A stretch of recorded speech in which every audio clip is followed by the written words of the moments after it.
We're too scared to tell anybody the truth. That's the biggest thing in the world today as well. We're scared to tell the truth because we're going to upset somebody. Well, you know what? Life's about being upset. Life's about failing. But life's about getting back up again and moving fucking forward. You need to be told sometimes because we all become cocooned in our little world and we don't see what everybody else sees around us. So it's good to be told. But we're too scared to say it. Oh no, we're going to upset. Fucking I'll tell it. I say it.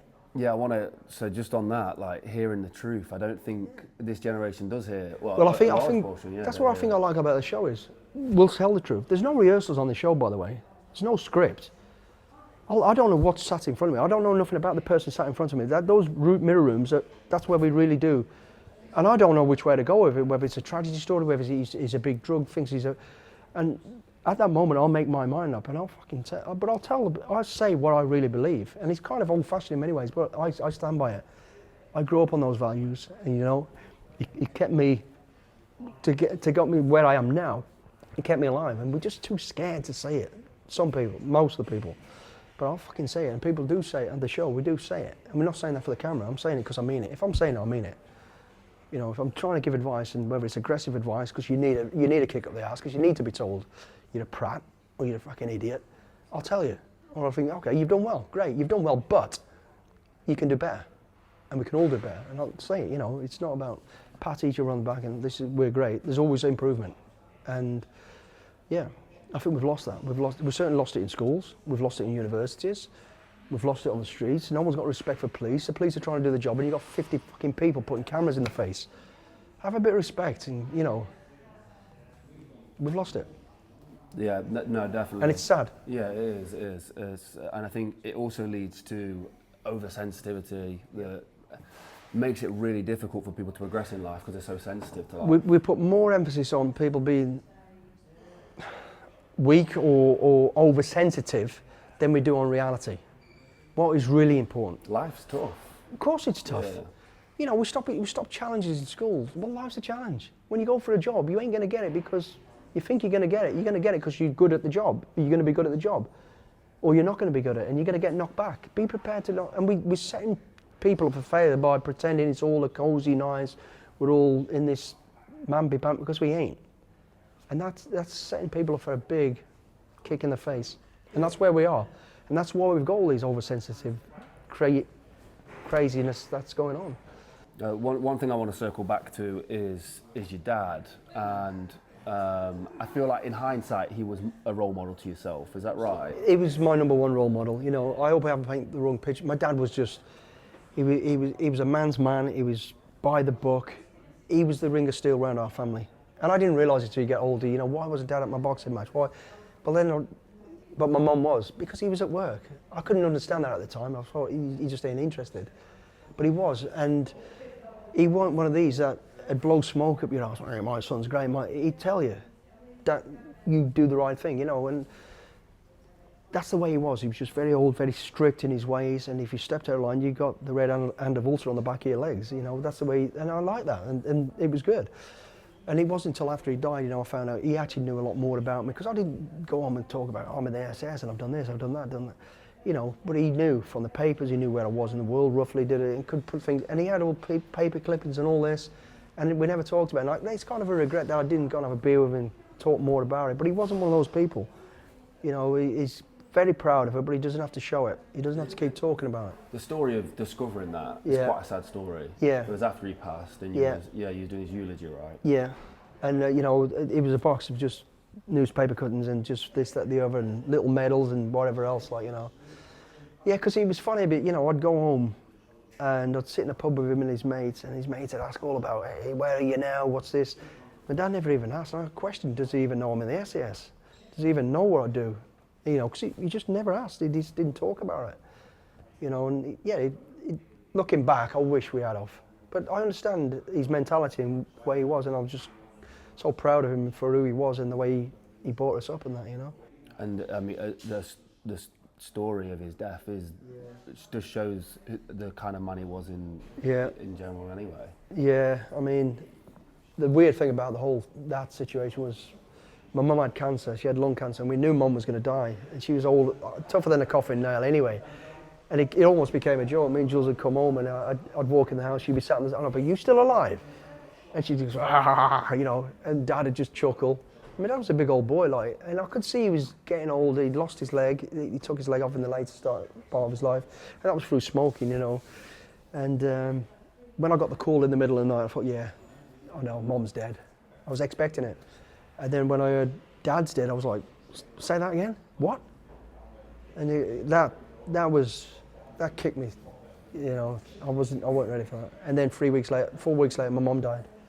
So one after another, but, you know, that was tough. Mm. I think that again, that goes to life is tough again. Yeah, it is tough. You know, if you're not prepared for, if we're babied and not prepared for that, like that then could be so debilitating. Yeah, that's double tough. That's gonna really, you know, damage you unless you're prepared for that. You know, it's weird because we all know no one's getting out of this life alive. We're all going to die at some stage, but when it really happens, the reality kicks in. That's hard. I think that's the hardest, closest to PTSD if I've ever had anything. It was that. So those moments, that moment after both your parents passed in such a short time, yeah. like how did you deal with that situation? Someone's going through something similar right now. Listen, it's happened. You can't change it. You've just got to accept it, and you've got to look back on that's it, and just enjoy what was good, and you know, and some of what was bad. Learn from what was bad. You know, me and my dad had some terrible arguments towards the end, but like I've always said, I'd walk 50 miles over broken glass to have one more argument with him. I can't. It's gone. Let it go. It's hard, and you know, you'll always have your moments. A certain song will come on and go, oh, I remember Dad, or a certain saying. So you'll always have flashbacks. But I don't have to relive it every day, and they wouldn't want you to do that. You've just got to let it go. It's happened. You've got to move forward. You've got to take care of yourself. You've got to take care of what's important to you now and move forward, because this is a passage in time. And I know it's an old cliche, life's not a rehearsal. It isn't. It is not. I think we're at this, I'm particularly at this stage now, every other day I hear about another ex-soldier that's either committed suicide or died, and you think, fucking hell, you just don't know what's around the corner. So you've got to enjoy it and not live your life like it's the last day on earth, but enjoy it. It's easy to be miserable. You have a choice. You can be upset and miserable, or you can be happy and push forward. It's a choice, and you have it. Choose, go forward. You know, just because we haven't got any money to go for a drink, or just because you're not feeling very well, but you're still here. You've still got something to enjoy and go forward. So, yeah, just keep pushing forward. That's, again, it's easy to fall into that sadness and pity party. It's not going to help. It doesn't help you. It doesn't help people around you. You can be sad, of course, and I'm not saying get up and go, hey, Dad's dead, let's go. I'm not saying that. I'm saying you've got to drive forward. You've got to get up. You've got to motivate yourself. A little bit slower than normal to get back to something, but move forward. Move forward. Get on with it. It's happened. You ain't going to change it. The past is never going to... You learn from the past. What you can do is shape your future from what's happened. You know, Dad had a great life. I want a greater life. Valuable life lessons is don't be afraid to go for something.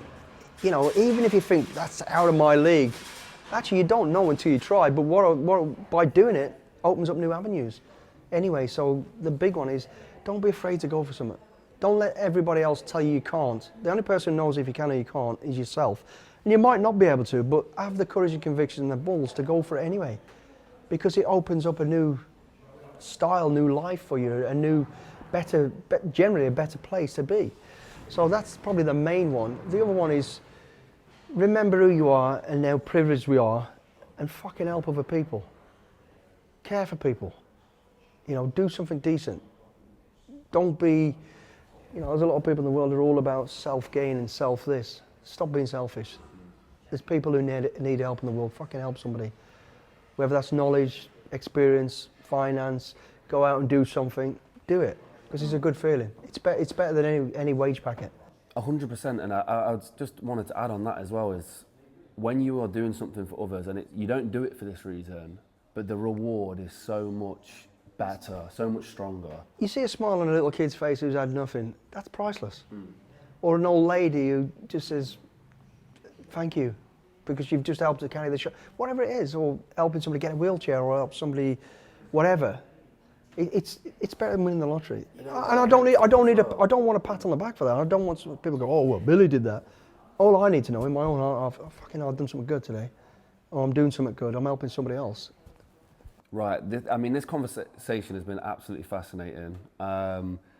There's a book, your autobiography, that will have a lot more in-depth stories, I'm guessing. Yeah, it is, and I'll be, anybody who wants to get it, that it's my life journey, and I'm not a person of quotes and statistics, but in there you will find something that will help everybody. Something I can relate to that. Oh, how did you do that? There is no easy way to anything of stepping out of a problem. There's a way out of it, and I'll give you my way, and you can go, wow, that will work for me. But the reason I wrote the book was, like, as my wife mentioned earlier, we'd be sat there having a drink and people talk about stuff that in my life, and she'd go, I don't know anything about that. And she's my wife. And so I thought, you know what? I'm going to put this down. I'm putting it down so people, family who, want to really know, there it is, it's there. And that's what it is. It's lessons learned through trials and tribulations. And, I ain't proud of some of the stuff that I did, but it's worth saying. So kids don't follow the same journey that I did.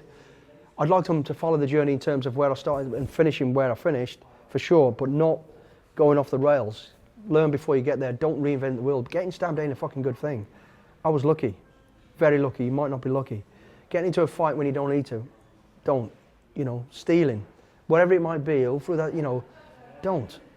Don't. There's a way around everything, and there is always an option in everything you're going through. Every dark moment you're in, when you think everything's it's not. There's a way out. There is a way out. There's an option. And just accept this. It ain't gonna be easy. It's never gonna be easy. As soon as you accept that, you'll go for it and you'll get out of it. As many of you know, we are independent creators and filmmakers, but there is a massive attack on us right now. Traditional media over the last few years has started to slowly die. They are no longer the independent voice that you first thought they were. That's why we've created Mulligan Brothers Patreon. We've built something special for our most dedicated supporters, and I want to break it down for you real quick. The supporter tier gets you ad-free early access to both video and audio versions of Mulligan Brothers interviews 24 hours before it goes public. The executive tier gets you everything that a supporter tier gets, plus more. Exclusive interviews and behind the scenes content, walk and talks, daily routines, unreleased interviews, the stuff that you don't see anywhere else. And finally, the executive producer tier. Everything from the supporter tier and the executive tier, plus exclusive perks. Access to our treatment packages. Be the first to see which guests are coming up and get insight into the topics we'll be discussing before anyone else. And you'll even get an executive producer credit on every single documentary that we make. So if you've ever wanted to support the Mulligan Brothers mission of inspiring change so we can go around the world and get these stories that nobody else will, this is exactly how you do it. Go to patreon.com/Mulligan Brothers or click the link in the description or scan the QR code on screen. Join the community and help us inspire change.